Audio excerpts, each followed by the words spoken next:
Halo bro, assalamualaikum warahmatullahi wabarakatuh. Kembali lagi dengan saya Dafan Mulifa di Mulifa Channel.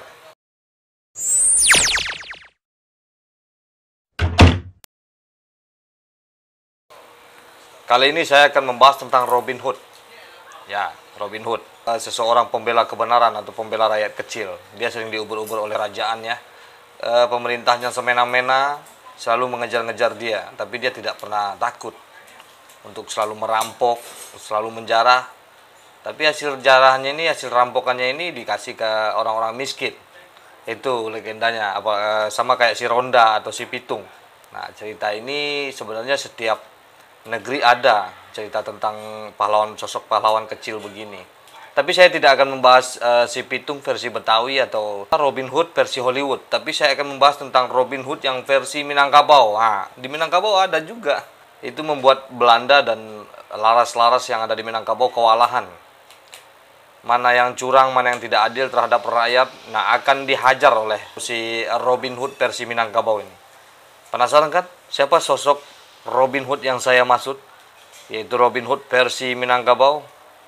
Nah, sebelum saya kasih tahu, jangan lupa di subscribe dulu, karena subscribe itu gratis bagi yang belum ya.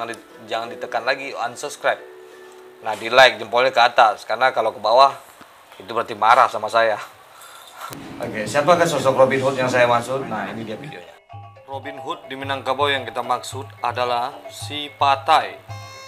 Si Patai adalah seorang bandit buronan kolonial Belanda di sekitar abad 20-an. Si Patai ini adalah kepala galas atau kepala arak kelompok dengan nama Serikat Jin. Ya, bisa dibilang gangster zaman sekarangnya. Dalam kelompok tersebut, nama-nama lain ada si Sampan, Palalo, Buyong Tupang. Kelompok pimpinan si Patai ini menjadi musuh utama penjajahan Belanda. Kira-kira sekitar tahun 1908. Pada tahun itu pemerintah kolonial Belanda menetapkan kebijakan blasting atau pajak di Minangkabau terhitung dari tanggal 1 Maret waktu itu.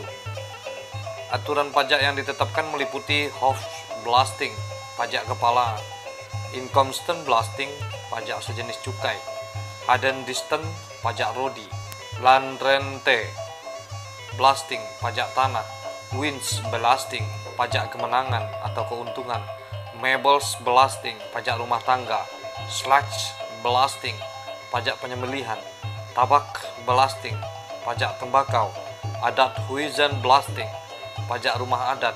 Kebijakan Belanda ini ditentang banyak daerah. Air Bangi, Padang Panjang, Painan, terang-terangan mengeluarkan resolusi menentang. Lain pula dari luar Agam, utusan yang bersangkutan tak memenuhi undangan kepala laras. Sebagian ada juga yang demo di kantor asisten Presiden Bukit Tinggi atau Fordekok pada waktu itu.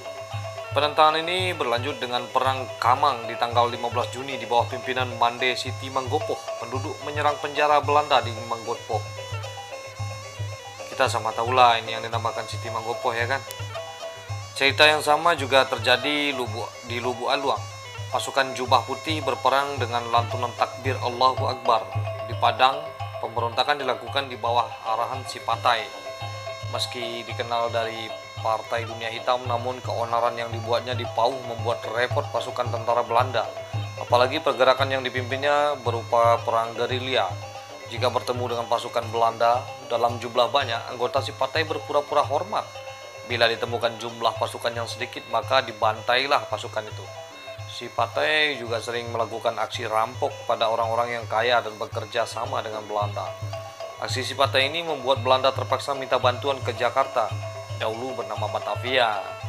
Unit pasukan khusus Mersose Belanda didatangkan demi menangkap si Patai. Mersose itu adalah sebuah pasukan khusus elit Belanda. Bariun Sultan Batang Taris dan Abdullah Umar Marah Saleh Siregar, Mantri Polisi Padang, ditugaskan menangkap si Patai. Tepat tengah malam ketika mendapatkan informasi tentang si Patai dan Sampan di Kadai Maanjang, air pacah, sejumlah pasukan elit dikerahkan untuk menangkap si Patai.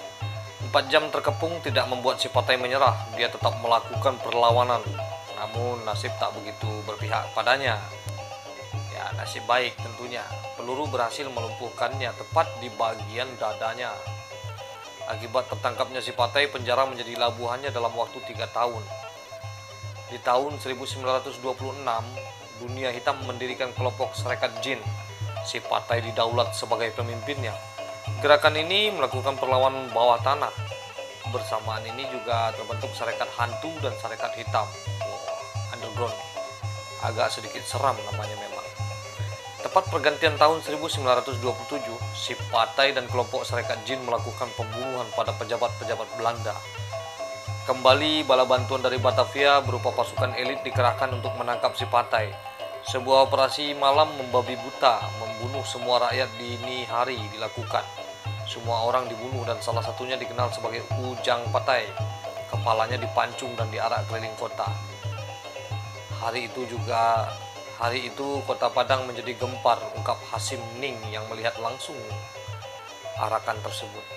Namun dalam versi lain, Tuanku Laras menyatakan itu bukan kepala si Patai, namun sang kepala residen bersikukuh itu adalah kepala si Patai. Setidaknya ini membebaskan dia dari tuntutan untuk segera memberantas si Patai, ya kan? Tuanku Laras akhirnya diberhentikan dengan alasan penggelapan pajak. Namun pada sebab sebenarnya karena Tuanku Laras tetap bersikeras bahwasannya si Patai masih hidup. Untuk menghapus jejak isu bahwa si Patai masih hidup, kepala residen memerintahkan untuk tidak lagi membicarakan si Patai. Bahkan di beberapa koran digadang-gadang keberhasilan tentara Belanda menumpas si Patai. Dalam versi lainnya disebutkan bahwa si Patai telah diminta sebelumnya meninggalkan Pauah oleh para penghulu agar menyelamatkan negeri Pauah dari serangan Belanda yang bertujuan menumpas kelompok si Patai. Diceritakan bahwasannya si Patai pindah ke Malaysia. Nah, cerita ini mirip-mirip seperti cerita Robin Hood yang ada di Hollywood, ya kan? Dan cerita si Pitung yang ada di Batavia. Nah, itulah kira-kira.